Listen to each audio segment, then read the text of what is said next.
Salut tout le monde, avant de commencer la vidéo, je tiens à préciser que celle-ci sera en audio. En effet, moi je suis aveugle, donc c'est compliqué de me filmer. Là j'ai réussi, mais je vais pas rester dans cette position 20 ans. Donc du coup, je vous retrouve pour la vidéo en audio. J'espère que le contenu, lui, restera le même pour vous. Goodbye.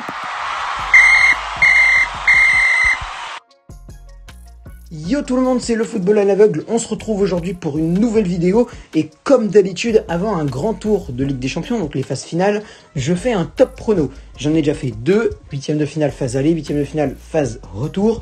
Et donc comme vous avez compris, quart de finale phase aller. Et le 12 prochain, on fera les quarts de finale retour. Aujourd'hui, nous avons 4 rencontres à étudier, 2 demain, 2 après-demain. On commence avec Real Madrid-Liverpool. Alors, Real Madrid-Liverpool, mon prono, ce serait une victoire du Real Madrid 3-1 sur les Reds de Liverpool. Pourquoi ? Parce que Liverpool, depuis les phases finales, depuis les 8e de finale, selon moi, ne se sont pas vraiment améliorés. Malgré une victoire à Arsenal 3-0 lors du dernier match avant le Real Madrid, c'est pas franchement flamboyant. Ils sont toujours pas dans le top 4 de Premier League et ils sont franchement en train de galérer. Moi, franchement, j'ai pas souvenir d'un grand match de Liverpool cette saison. Contre RB Leipzig, ils se sont contentés de gérer. Et face au Real Madrid de Karim Benzema, qui est toujours en super forme, et le Real Madrid qui revient bien, même en championnat d'Espagne, j'ai du mal à voir Liverpool réussir à faire chier le Real Madrid. Moi, je dirais une petite victoire 3-1 avec pourquoi pas. Mais ça, c'est juste comme ça en mode pour le faire parce qu'il faut le faire. Un petit but, pourquoi pas, de Karim Benzema. Après, je sais pas. Moi, mon prono réel, c'est 3-1. Je mets pas 3-1 au Real Madrid avec un but de Benzema. Je mets juste 3-1 pour le Real. Ça, c'est fait. Après, match retour, match retour, ce sera pas. Faudra voir match retour. Mais en tout cas, match aller, Real Madrid s'impose 3-1 selon moi. Ensuite, la deuxième rencontre, Manchester City-Borussia Dortmund, qui est pour moi l'un des grands chocs, en vrai, de ces quarts de finale. Real Madrid-Liverpool, c'est un grand choc aussi. Mais Liverpool, ils sont beaucoup moins en forme que le Real Madrid. Alors que de l'autre côté, City et Dortmund sont quand même sur une assez bonne forme. Au début, je disais, ouais, City vont défoncer le Borussia parce que, à part Erling Haaland, il y a vraiment, pour moi, personne, et je le pense encore, un petit peu quand même. Il y a vraiment, à part Erling Haaland, j'ai du mal à trouver des joueurs qui arrivent à tenir la cadence, et surtout face à City, qui est toujours ultra bien en championnat, qui fait encore des performances XXL. Manchester City, pour moi, j'ai du mal à les voir perdre, même si ça va être pour moi un beau match à regarder. Je verrai City s'imposer 2-0. Erling Haaland, qu'est-ce qu'il va faire demain ? J'en sais rien du tout. Franchement, je ne sais pas quoi en penser de Erling Haaland. Est-ce qu'il va se déchaîner sur l'équipe de Guardiola ? Est-ce qu'il ne va pas se déchaîner sur l'équipe de Guardiola ? Je ne sais pas. Je pense qu'il va peut-être marquer... je vais pas dire que je pense qu'il va marquer un but vu que je pronostique 2-0. Mais Erling Haaland, pour moi, il va faire une bonne prestation, mais pas assez bonne pour inquiéter City, qui pour moi va s'imposer donc 2-0 dans cette rencontre. On poursuit avec les matchs de mercredi. Alors mercredi, on a du très lourd. On a d'un côté FC Porto-Chelsea. Oui, je sais, je laisse Bayern PSG pour la fin. FC Porto-Chelsea.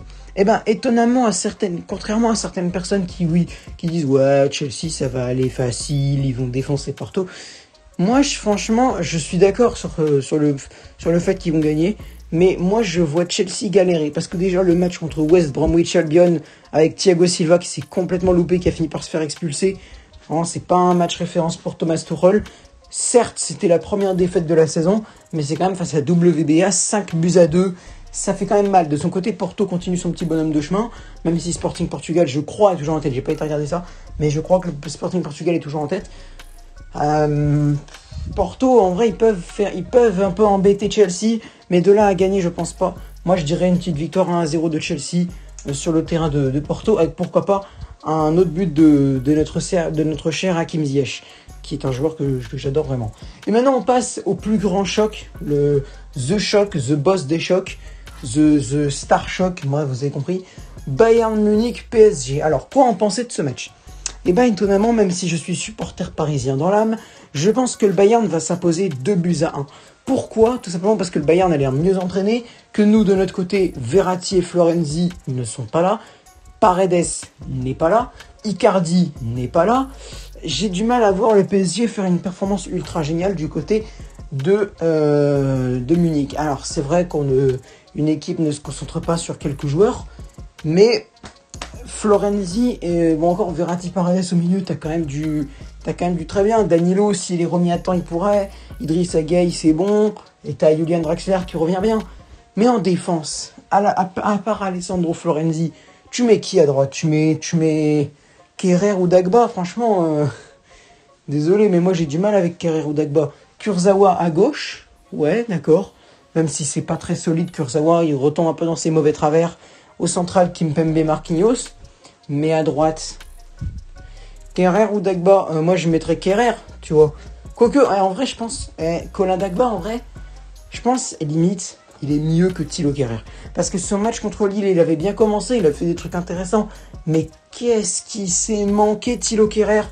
Oh là là là là, qu'est-ce qui s'est manqué sur des occasions comme... Des occasions stupides, ils perdent. De toute façon, toute l'équipe a été nulle. Donc bref, moi je vois bien le Bayern Munich s'imposer 2-1, sans Lewandowski peut-être. Mais je vois bien l'équipe s'imposer 2-1. Et pourquoi je vois l'équipe s'imposer 2-1? Tout simplement parce que moi ça m'arrange d'un côté, parce que Paris a marqué un but à l'extérieur. Un petit but à l'extérieur pour Paris, ça fait 2-2 en tout. En gros, virtuellement, ça fait 2-2. Ce qui fait que si Paris s'impose dernier au Parc des Princes 1-0, 3-2, hop, on passe en demi-finale, on affronte City ou Dortmund. Et voilà, c'est un scénario tout simple. Du coup, vous avez mon prono aussi pour le match retour PSG-Bayern. Évidemment, je le rappellerai pour ceux qui n'ont pas regardé la vidéo aller. Enfin, pour ceux qui ne regarderont pas la vidéo. Enfin bref, vous avez compris quoi. Donc, 2-1 pour le Bayern Munich contre le PSG. Je ferai pas de truc pour la Ligue Europa. Cette fois, quart de finale, c'est beaucoup moins intéressant qu'avant. Avant, il y avait quand même AC Milan Manchester United. J'ai fait un truc pour Ajax Lille. Mais là, les huitièmes de finale, je ferai pas. Les huitièmes de finale, j'ai pas fait. Les quarts de finale non plus. Je ferai peut-être pour les demi et pour la finale, mais pour les quarts de finale, je ne fais pas. Donc je rappelle vite fait mes pronos. Le Real Madrid pour moi va s'imposer 3-1 contre Liverpool avec peut-être un but de KB9. Ensuite, c'était qui le match? Ah oui, Manchester City va s'imposer pour moi 2-0 face au Borussia Dortmund. Erling Haaland très bon et pas assez bon pour inquiéter City. Ensuite, FC Porto Chelsea. Chelsea trop juste mais s'impose 1-0 du côté de Porto avec un match ultra fermé selon moi, il va pas se passer grand chose, mais de toute façon on pourra se contenter d'un magnifique Bayern PSG, 2-1 pour moi pour le Bayern. Et je vous rappelle deux choses avant d'arrêter la vidéo. Premièrement, Bayern PSG, il est possible que je le fasse en commentaire de live le 7 avril, mais c'est pas sûr, je vous tiendrai au courant. Et par contre, le match retour PSG-Bayern, c'est très très probable que je le fasse, donc tenez-vous prêts. Je vous tiendrai au courant. Dans quoi je vous tiendrai au courant? Et hop, on passe tout de suite à la deuxième chose. Mon serveur Discord, il est dans la description. Alors, pour les footeux d'entre vous, ne vous inquiétez pas, c'est normal qu'il y ait aussi du Lego Ninjago dedans. C'est un dessin animé. Et je tiens une chaîne aussi dessus. Et j'avais la flemme de faire deux serveurs différents pour le football et pour Ninjago. Donc, j'ai mis entre les deux. Voilà, vous évitez les notifs Ninjago si vous aimez pas ça. Et sinon, n'hésitez pas à venir dans le serveur, je mettrai les actualités live que vous devez savoir pour la suite de la chaîne. Salut les gens, j'espère que vous avez aimé cette vidéo. Et aussi la petite annonce au début de la vidéo, j'espère qu'elle vous aura aidé à comprendre pourquoi je fais des vidéos en audio. Sur ce, c'était le football à l'aveugle, merci d'avoir regardé la vidéo et à bientôt.